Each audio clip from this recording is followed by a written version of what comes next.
ప్రభునందు మాకు అత్యంత ప్రియులైన దేవుని ప్రజలందరికీ గనుడును రక్షకుడును మహోన్నతుడైన దేవుని నామం పేరిట హృదయపూర్వకంగా శుభాలు తెలియజేస్తున్నాను.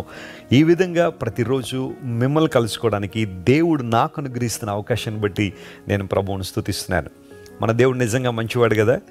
ఆయన తన ప్రజల పట్ల ఉన్న తన మంచి తనాన్ని ఆయన కనుపరుస్తూ ఆయన విశ్వాస్యతను ఆయన నెరవేరుస్తున్నారు.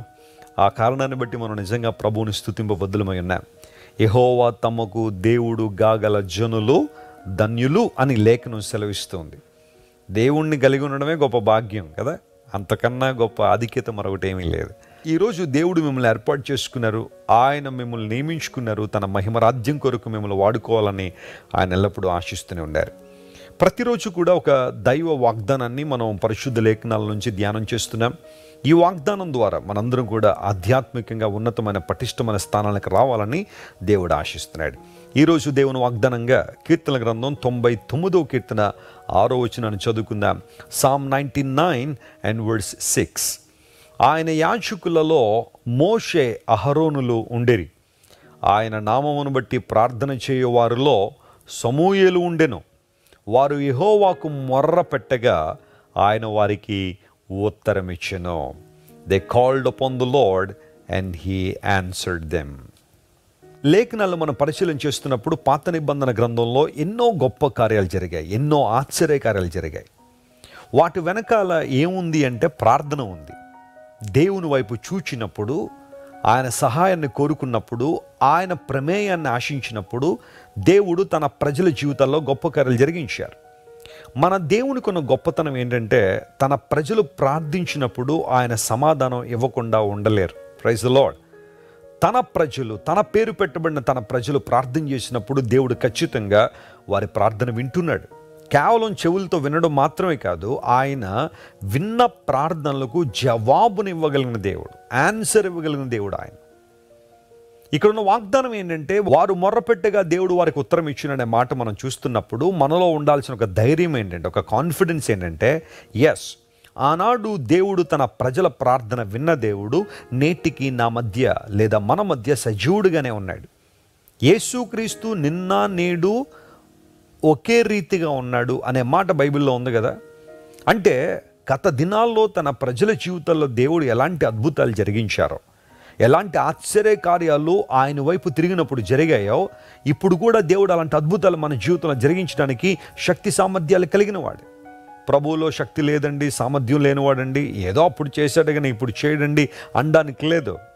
ఆయన నిరంతరము ఒకే రీతిగా ఉండువాడు కనుక ఆయన శక్తి సామర్థ్యాలు ఎల్లప్పుడూ ఒకే రీతిగా ఉంటాయి. ఇన్ఫ్యాక్ట్ ఇంకా ఎక్కువైన విధానంలో మనకు మేలు చేయడానికి దేవుడు ఎప్పుడు సంసిద్ధత కలిగిన వాడే.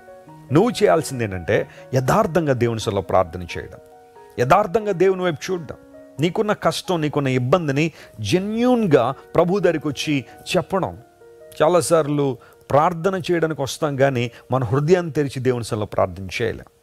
ఒకవేళ నువ్వు ప్రార్థన చేయలేనప్పుడు నీ హృదయంలో మూలుగును కూడా దేవుడు అర్థం చేసుకుంటాడు. కానీ కొంతమంది చేయగలిగి కూడా దేవుని సొల్లో మౌనంగా ఉండి ఏదో ఆయన ఏదో చేసి పెడతాడులే అన్నట్టుగా కొంతమంది ఉండిపోతూ ఉంటారు. కానీ బైబిల్ సెలవిస్తున్న సత్యం ఏంటంటే, ask and it shall be given unto you. అడగండి, మీకు అనుగ్రహించబడుతుంది. నీకేం కావాలి ఈరోజు?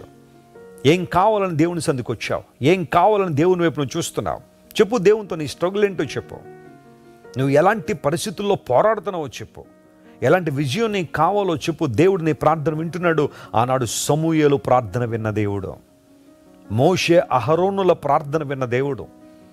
ఇటు మోషే అహరోనుల జీవితం కానీ సమూయేలు జీవితాన్ని కానీ మనం జాగ్రత్తగా పరిశీలన చేస్తే దేవుడు అనేక సందర్భాల్లో వారి ప్రార్థనకు జవాబిచ్చి ఉన్నతమైన విధానంలో తన ఉద్దేశాలను దేవుడు నెరవేర్చాడు.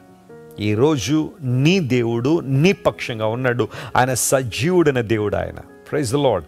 ఆయన మహోన్నతుడైన దేవుడు, ఆయన సర్వశక్తిగల దేవుడు, ఆయన సర్వాధికారం కలిగిన దేవుడు ఆయన. పౌలు భక్తుడు ఇలా అంటాడు, యేసుక్రీస్తు ప్రభు సర్వాధికారైన దేవుడయ్యుండి ఆయన నిరంతరము స్తోత్రార్హుడై ఉన్నాడనే మాట పౌలు భక్తుడు రోమిలికి రాసిన పత్రికలో రాశాడు. యేసుక్రీస్తు ప్రభు సర్వాధికారం ఉంది. ఆయన అధికారానికి నువ్వు ఒప్పుకోగలిగితే నీ మార్గాలన్నీ దేవుడు సరళం చేస్తాడు. చాలాసార్లు ఎందుకు మనం దీవెన పొందుకోలేకపోతున్నాం అంటే దేవుని అధికారానికి మనం ఒప్పుకోలేకపోతున్నాం. ఆయన సన్నిధిలో మన హృదయాన్ని తెరిచి యథార్థంగా ప్రార్థించలేకపోతున్నాం. ఈరోజు చేద్దాం. ఆయన మన ప్రార్థన ఆలకించే దేవుడు, ప్రార్థనకు ఉత్తరం ఇచ్చే దేవుడు. నమ్మటుకు నా జీవితంలో అనేక సందర్భాల్లో నేను దేవుని సన్నిధిలో చేసిన ప్రతి ప్రార్థన దేవుడు ఆలకించారు. ఆయన జవాబును అనుగ్రహించారు. అందును బట్టి నేను ఎల్లప్పుడూ దేవునికి కృతజ్ఞుడినే. ఎల్లప్పుడూ దేవునికి కృతజ్ఞతాస్తుతులు చెల్లిస్తూ ఆయన మహింపరుస్తాను. ప్రభువా, నీ ప్రజల పట్ల నీకున్న ఉద్దేశాలను బట్టి నీకు స్తోత్రం. ప్రార్థన చేసినప్పుడు ఆ ప్రార్థనలు విన్నావు ప్రభువా అని ప్రభువును స్తుతిస్తూ ఆయన ఆరాధిస్తూ ఉంటాను. మీ జీవితంలో కూడా ఈరోజు ప్రభు గొప్ప కార్యాలు జరిగిస్తాడు. This is the day that the lord has made. ఇది దేవుడు చేసిన దినం, దీని యందు మనం ఉత్సహించి సంతోషించదు అని బైబిల్లో రాయబడిన రీతిగా నీవు చేసిన ప్రతి ప్రార్థనకు జవాబివ్వడం వల్ల దేవుడు నీ జీవితంలో మేలు జరిగిస్తారు, అద్భుతాలు జరిగిస్తారు. ప్రార్థన చేసుకుందాం. ప్రేమగల తండ్రి, మోషే అహరోనులు నిన్ను సేవించే గుంపులో ఉన్నారు. సమూయేలు ప్రార్థనను విన్నావు. వారు మొర్ర పెట్టినప్పుడు వారికి ఉత్తరం ఇచ్చిన దేవుడు. ఆనాడు నీ ప్రజలతో ఉన్న దేవుడు ఈనాడు మాతో కూడా నీవు ఉన్నందుకు నీకు స్తోత్రాలు.